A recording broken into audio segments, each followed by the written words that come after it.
Hey folks, it's Nate. Thanks for joining me at the art table again today. Billy Mitchell is a United States video game player, hot sauce producer, and 2-to-1 scale Peter Dinklage replica. He is most famous for being the star of the documentary King of Kong, which documents his attempts to set a world record in the original Donkey Kong arcade game. Now, Mitchell's world record setting Donkey Kong runs are the source of some controversy. There's been a lot of debate over whether they were legitimately achieved, at least according to the standards of the World Record Setting Agency, group known as Twin Galaxies. Several accusations of cheating were made towards Billy Mitchell as a result of detailed review of his record setting runs. I'm not in a position to comment on the truth or falsehood of these allegations. It's been debated back and forth, and the discussions are fairly technical. I'm not really familiar with all these details, so I'm not going to try and get into them here. If you're interested about the details of these allegations, there are plenty of videos on YouTube that break them down, some of which are intentional debunks of Mitchell's runs, and some of which simply recap the information in a digestible format. What I can tell you is that Billy Mitchell is far better at Donkey Kong than I could ever be. What makes him interesting, at least in the eyes of the internet, is how litigious he is about accusations of cheating. He has sued Twin Galaxies and several reporters who accuse him of cheating on several occasions, to varying results. This has had the side effect of making Billy Mitchell kind of persona non grata among a lot of people who cover video games on the internet. One of these people is Carl Jobst. Mr. Jobst is an Australian YouTuber, video game speedrunner, and Vanilla Ice lookalike.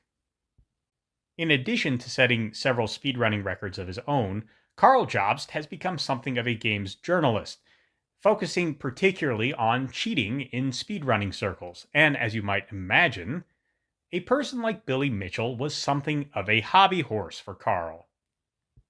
In his eyes, Billy was a cheater, and that's all there was to say about it. And furthermore, his record of filing all these lawsuits marked him as someone who didn't like being called out for cheating. So Mr. Jobst made it a point to always shine a spotlight on Billy Mitchell when he was in litigation, and always celebrated when Billy lost. Along the way, Carl seems to have said some things that he shouldn't have. Most notably, he accused Billy Mitchell of being responsible for the suicide of the YouTuber Apollo Legend. Now, Apollo Legend is one of those YouTubers that Billy Mitchell filed a lawsuit against. And it's worth noting that Mitchell and Apollo Legend settled out of court for no money. In fact, according to the settlement details, the only thing Apollo Legend had to do to satisfy the demands of Billy Mitchell was issue an apology and retraction. Furthermore, this occurred a couple of years before his unfortunate suicide, so any direct line of causality would be extremely tenuous. Now, as you might imagine, an accusation of bullying someone into suicide is a much more serious attack on your reputation than a claim that you cheat at video games. So naturally, Billy Mitchell took Carl Jobst to court. Not right away, of course.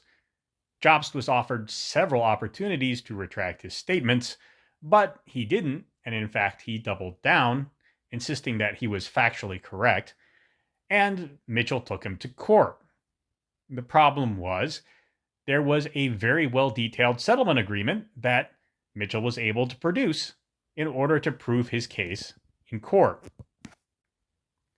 So, when everything was said and done, Carl had to reckon with one of the most savage creatures in Australia, the Right Honourable Judge Ken Barlow of the District Court in Queensland, Australia. The Queensland courts appear to be very touchy about their courtroom footage, so I'm not going to include any pictures of the Right Honourable Judge in here or play any of his ruling for you, but it is incredibly biting commentary on Mr. Jobst and how ill-advised his project proved to be. So, what is the point of all this? Why have I taken all this time to go over a rather inconsequential story in the field of video game journalism? Well, the answer is because I'm a storyteller, and I like to look at the news every so often and think a little bit about what I can learn about the art of storytelling from real life.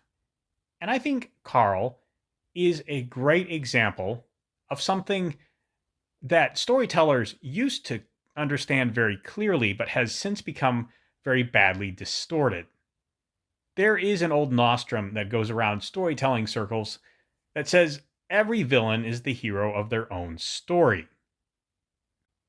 In the modern era, what this means is that every villain is striving to do something good for themselves or their community, and they just so happen to do it in a way that is terrible for someone else. There is kind of a zero sum game in the way good and evil are viewed in a lot of stories. And these villains, you see, they can't do the good thing they wish to do without doing evil to someone else. And so we have a certain amount of sympathy for them. But that is not always the case. Yes, sometimes it happens. But more often, what we see is a villain who thinks they are a hero. Someone like Carl Jobst, someone who has spent a good chunk of his life attempting to stick up for the little guy, trying to put it to the man. This Billy Mitchell character who is always suing people who accuse him of cheating, backing it up with the money he makes from his very successful hot sauce business. And maybe there's some truth to that. Maybe even if Billy Mitchell didn't cheat, he didn't need to drag people into court constantly in order to vindicate his own good name. Again, I can't really comment too much on that. I'm not privy to the details of the Billy Mitchell hot sauce empire or whether he did or did not cheat on any of his record-setting runs. What interests me more in this whole story is the way Carl Jobst seems to have deluded himself and his audience into believing he was doing a virtuous thing. He was fighting back against Billy Mitchell, this guy who has constantly tried to shut down journalism. And in the process, the audience, and maybe even Jobst himself, was blinded to the reality that he was simply slandering a man, accusing him of driving a person to suicide, something which it's very clear from the testimony of the settlement agreements and even the family of Apollo legend and the man himself in the note he left behind, that Billy Mitchell had nothing to do with this situation. And it is an evil thing to accuse a man of a crime he did not do. Even if Carl believed he was correct in asserting this, it was still reckless beyond conscience to state it in public like this from a position of some authority. Remember, Jobs does have a record of exposing cheaters and doing good video game journalism. No matter how trivial you may think that field is, doing it well is laudable. But doing it recklessly, negligently, to the point of slandering another man, accusing him of indirect murder, well, that is not good journalism. That is evil behavior. But it only came about because Carl was so convinced of his own virtue in the situation. He had told himself a story, a false story, but a story nonetheless, that he was the hero.